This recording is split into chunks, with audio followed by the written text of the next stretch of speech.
Miss E.B. was hunched over the laptop, absorbed in her task. Hearing the creak of the hinges, she whirled around. In an instant, she reassumed the scaly persona of Ezakai Bossu. Your timing is impeccable, Allith. I am composing the final chapter of our adventure. Once that is accomplished, the story will play out in accordance with my wishes. Lady Allith wished she possessed the strength to slay her enemy unaided. If only MacBlaine was at her side. Just then Semple returned home. He was knackered, and Tacy's warning had depressed him. Might doing a bit of writing before he returned in bring a measure of welcome relief? Reaching the landing, he saw that the aerie light was shining. Miss E.B. must be up to her shenanigans again. Semple rushed into the room, which was occupied by a large, winged creature and a knight brandishing a naked blade. "Who are you two?" With a flutter of her wings, the dragon's head flowed into Miss E.B.'s blue eyes and auburn hair. Another shape restored her scaly appearance. Shifting her bulk, she slipped behind Semple, slamming closed and locking the door. Peter Semple, the protagonists of the siege of Castle Askerton, stand before you. It is only fitting that you write the tale's final chapter, at my direction, of course.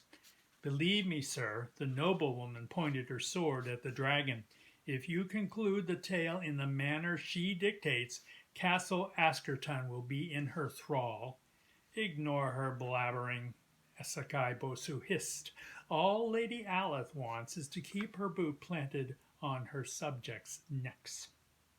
Semple's gaze pivoted between the pair. Which one could he trust? Spurred into action, he freed the laptop from its cables and retreated to the far corner of the room. The machine pressed against his chest.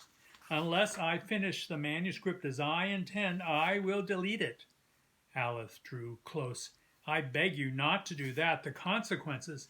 Bossu's laughter shook the walls. What Lady Allith does not want you to know is, thwarting me will blot out our world.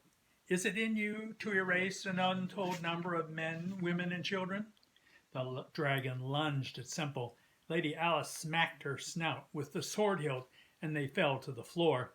Screams and guttural cries in an incomprehensible tongue punctuated the wrestling match that ensued. At one juncture, Bossu shoved Allith aside and attempted to seize the laptop.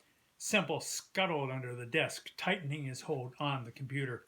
Allith managed to draw her broadsword. Bossu parried her thrusts with the blade. Against the background of the continuing combat, Semple tapped a series of keys. Forgive me, Lady Allith. He mashed the return key. The screen went blank, and the room spun like a top. A blur of color surrounded Semple, dizzying him. His knees, then his face, hit the floor. Semple didn't know how much time passed before he came to. Lying on his back, he surveyed the room. He saw Emma's sewing machine, the spools of colored thread, and her unfinished projects. He made his way to the ladder-back chair beside the sewing machine table. What made him black out? Perhaps it was the elevated blood pressure about which his GP always hectored him. Semple made a mental note to have a chemist fill the prescription for the blood pressure pills. Sounds from below broke in on these jumbled thoughts.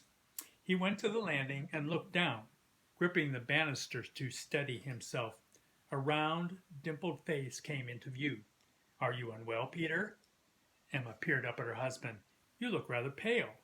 I'm fine. Isn't it about tea time? Why, yes. The chicken I picked up at Tesco will be on the table in 10 minutes. Semple tottered to the loo to wash up. The mirror showed that a 50p-sized knot was in the middle of his forehead. Probing the tender spot with his fingertip, he wondered how he had come by it. Heading downstairs, Semple came close to tumbling arse over tea kettle. He had stepped on a piece of antler, whose glossy surface was inlaid with precious metals. Semple muttered a curse. One or the other of the girls was always sending home tchotchke that they came across in the course of their travels.